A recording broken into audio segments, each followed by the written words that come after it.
안녕하세요. 오늘은 사도행전 2장 말씀입니다. 예수님께서 명령하신 대로 120명의 성도들이 모여서 합심해서 다락방에서 기도했습니다. 그렇게 기도한 지 약 10여일쯤 되었습니다. 그때 기도하던 자들에게 놀라운 역사가 나타나게 됩니다.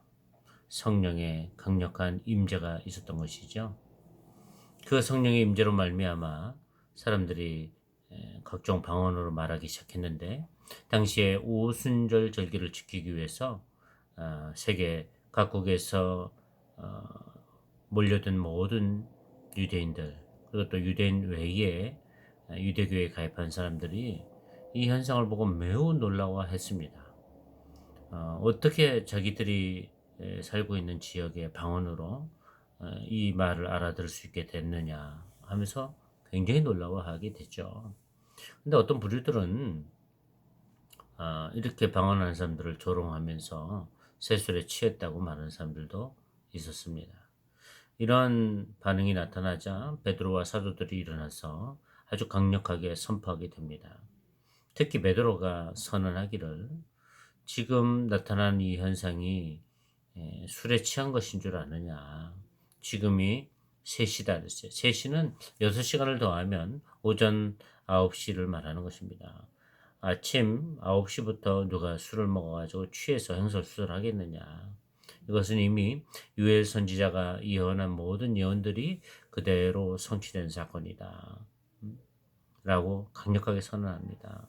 뿐만 아니라 하나님께서 정하신 뜻대로 예수님을 내어주시게 되고, 그래서 법 없는 자들의 손을 빌려서 예수님을 못 박아 죽였는데, 그 예수님이 십자가에 못 박아 죽으신 사건, 그리고 부활하신 사건 자체가 이미 다윗이 예언한 사건이었다는 것입니다. 다윗은 스스로 고백하기를 이렇게 고백했습니다. 내가 항상 내 앞에 계신 줄을 배웠고, 또 나로 요동하지 않게 하기 위해서 그가 내 우편에 계신다라고 고백을 했습니다. 그러기 때문에 다윗은 마음이 기뻤고 혀도 즐거워하고 육체도 희망에 거하게 되었다. 자기 영혼을 결코 음부에 버리지 않을 것이다. 주의 거룩한 자로 썩음을 당하지 않게 하실 것이라는 그런 고백을 했습니다. 이런 다윗의 고백이 있었지만 다윗이 실제로 죽지 않았느냐? 죽었죠. 다윗의 무덤이 사실 오늘날까지 그 유대인들이 아는 곳에 다윗의 무덤이 있습니다. 그런데 그 다윗의 고백이 헛된 고백이 아니라, 그것은 다윗이 선지자이기 때문에 메시아를 예표해서 고백한 고백이라고 선언하고 있는 것입니다. 실제로 다윗은 선지자였습니다. 그래서 이미 예수 그리스도를 미리 보고 말하기를, 예수 그리스도의 부활을 말한 것입니다. 그가 음부에 버림이 되지 않냐고, 그의 육신이 썩음을 당하지 아니하리라, 이런 고백을 했는데, 이런 고백대로 하나님께서 예수님을 살리셨다는 것입니다.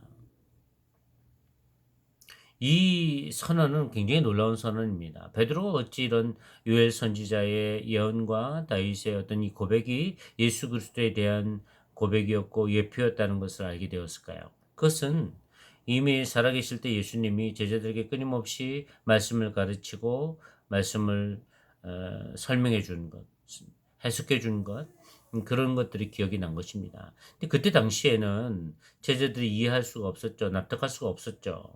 그러나 예수님이 분명히 말씀하시기를, 성령이 보혜사 성령이 너희에게 오시면 내가 가르친 모든 것이 생각나게 할 거라 했습니다. 그때 당시에는 이해할 수가 없었지만 모든 상황들이 다 성취되고 난 이후에, 제자들이 부활하신 예수님까지 목격하고 난 이후에 성령이 임하게 되니까 예수님의 가르침이 다 생각이 난 것입니다. 그래서 베드로는 이렇게 강력하게 선포하게 된 것이죠. 유엘 선지자의 예언이 성취된 것이고 다윗의 예언이 성취된 것이다. 그래서 그 예수님을 오늘날 하나님이 주와 그리스도가 되게 하셨다. 그 예수님이 진짜 우리의 메시아라는 것을 선언하게 된 것입니다. 그래서 사람들이 그 얘기를 듣고 가슴에 찔리고 마음에 찔려가지고 어떻게 하면 좋겠느냐, 그렇게 한탄하게 되죠. 그러한 무리들을 향해서 베드로는 강력하게 선언합니다. 너희가 회개하여 각각 예수 그리스도의 이름으로 세례를 받고 성령을 받으라. 이 약속은 너희와 너희 자녀들뿐만 아니라 모든 먼데 사람, 곧 우리 하나님이 얼마든지 부르시는 자들에게 하신 것이다.